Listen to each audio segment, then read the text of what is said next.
Adoneba და ქალბატონებო, დღეს 28 სექტემბერია 93 წლის 27 სექტემბერს ჩააბარეს აფხაზეთი და 28-ში შევარდნაძე აქ ჩამოვიდა თვითონ წეს ერთ-ერთ თავის წერილში რომ შიშით მივდიოდი თბილისში მეგონაო ჩამქოლავდნენო და აქ გოგუაძისნაირებმა და რუსიკო ბერძისნაირებმა ოვაცია მოუწვეს. 89 წელს მალტაში შედგა ამერიკის, რუსეთისა და გერმანიის მთავრობების დიდი შეკრება, სადაც გადაწყდა გერმანიის გაერთიანება. იქ დადგინდა, რომ გერმანიიდან გამოსული 85,000 მაღალი რანგის გენერალი და ოფიცერი უნდა დასახლებულიყო აფხაზეთში და იქიდან ქართული მოსახლეობა აბსოლუტურად უნდა გამოსულიყო მდინარე ყალიცგამდე. მაშინდელმა საგარეო საქმეთა მინისტრმა ედუარდ შევარდნაძემ ძალიან ბევრჯერ დაიწერა და ითქვა რუსების მხრიდან, ქართველი პოლიტოლოგების მხრიდან, როცა შევარდნაძე პირდებოდა იქიდან გამოსულ მაღალი რანგის გენერლებს რომ ზღვისპირას დაასახლებდაო, ცხადია იგულისხმებოდა შავი ზღვა და არა ოხოტისა და იქ რაღაც ბარენცის ზღვები. აი ეს იყო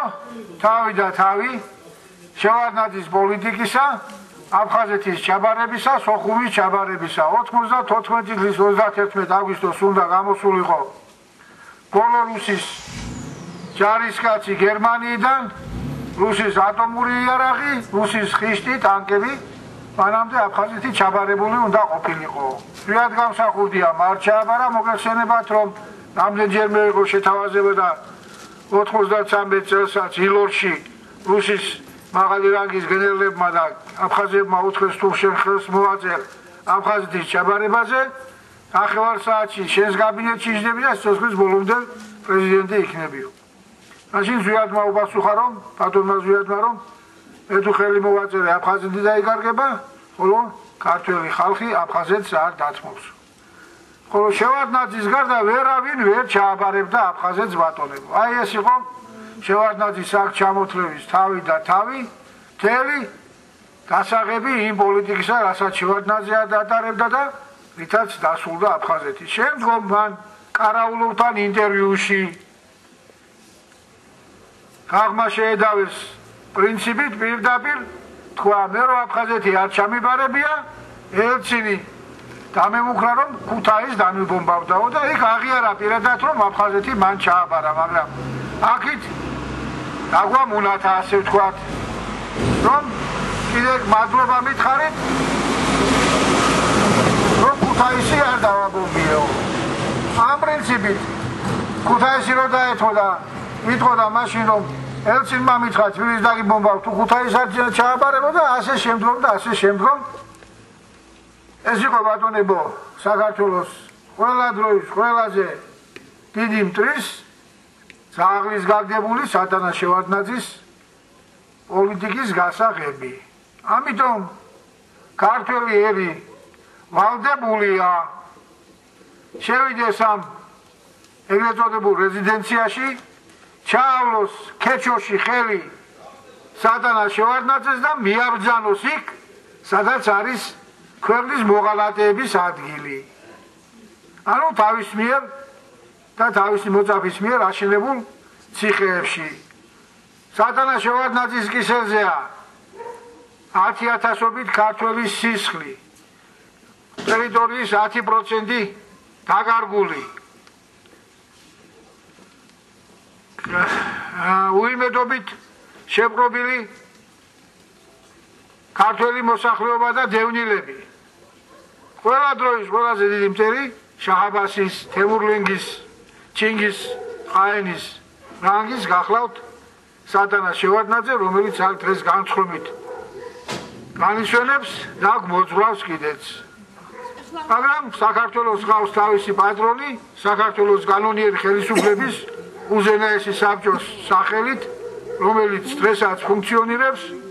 უკვე მეხუთე წელია ჩვენ აქ მოვდივართ და ვაფიქსირებთ უფლის ქართველი ერისა და საერთაშორისო საზოგადოების წინაშე, რომ საქართველოს გავს 2,800,000 ადამიანის მიერ არჩეული თავისი კანონიერი ხელისუფლება, რომელსაც აქვს თავისი კონსტიტუცია, 91 წლის კონსტიტუცია და რომელიც აფიქსირებს, რომ საქართველოს თავისი პატრონი ყავს და აფხაზეთსა და სულიად საქართველოს დღეს თუ ხვალ თავისი კანონიერი ხელისუფლება დაეპატრონება და ის ყველაფერი ის დაგარგული ტერიტორიები, გაჩუქებული, გაყიდული თაგომისის სოჭის ხელშეკრულებები ანულირებული იქნება თავისთავად კანონიერი ხელისუფლების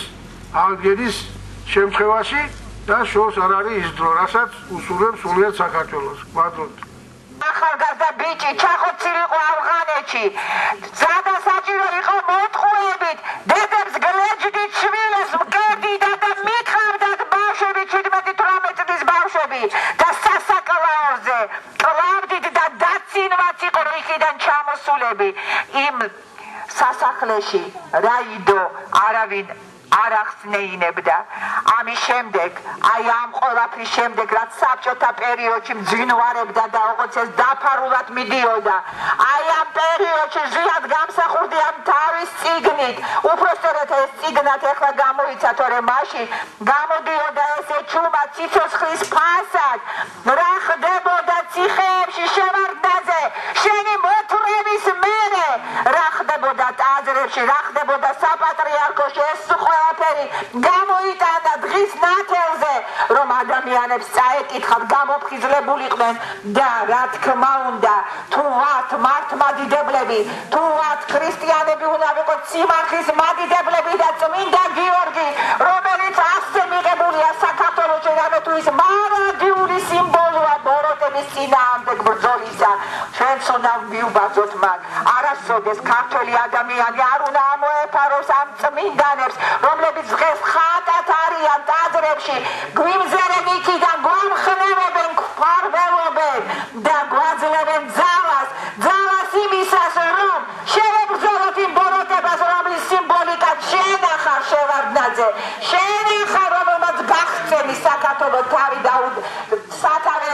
ნამდვილად მოდის შენგან. იმ პერიოდში სად იყო ესეთი საშინელებები, რასაც შენ აკეთებდი წაიმაში, რა ქვია, ციხეებში,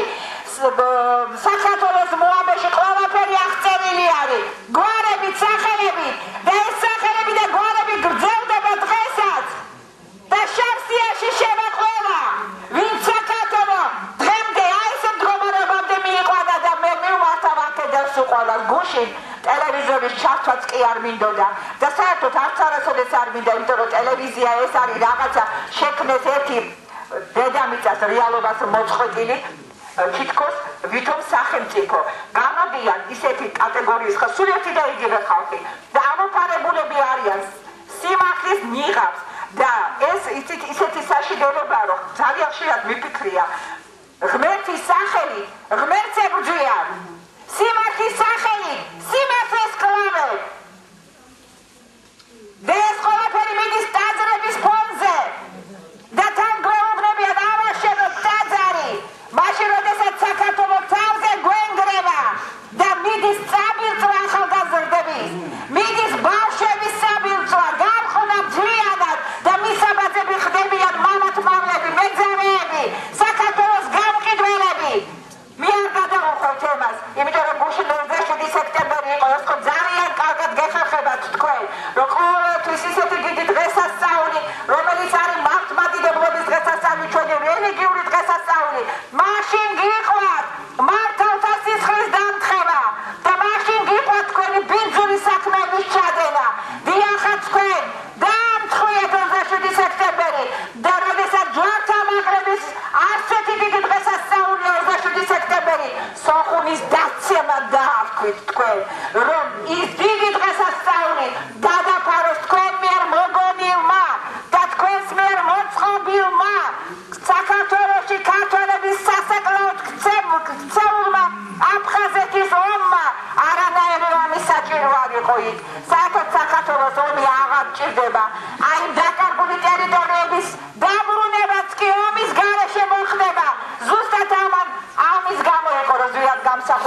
მინდა მივმართო ყველას აბსოლუტურად ვინც კი ისმეს ეხლა იმიტომ რომ ძალიან ხშირად არის ასეთი ის ხოლმე რა ქვია მე ვერ ვიტყვი ეხლა ნუ არის ხალხი ესეთი ის რომ ნეტავი გადამდგარიყო და ზვიადი ხო დღეს ცოცხალი იქნებოდაო იცით რა არის როდესაც ზვიამ გამსახურდია შეუბნებოდნენ გადადეთიო ერთადერთი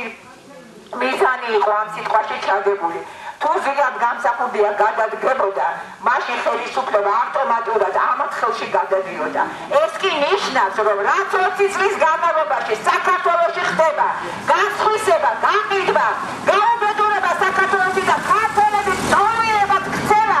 ეს ყველაფერი კანონის სახელით მოხდებოდა და საქართველოს ისტორიას სამარადჯამოდ წერტილი დაესმებოდა ამიტომაც იყო რომ ზვიად გამსახურდია არ გადადგა და კანონიერი ხელისუფლება შეუნახა საქართველოს მომავალს გადარჩენისათვის შევარდნაძე გეგონათ რომ ზვიად გამსახურდიას თუ მოკლავდით საქართველოს სამუდამოდ დაასამარებდით მაგრამ ზვიად გამსახურდიამ სიცოცხლის საფასურად საქართველო გადაარჩინა და მომავალი შეუნახუნა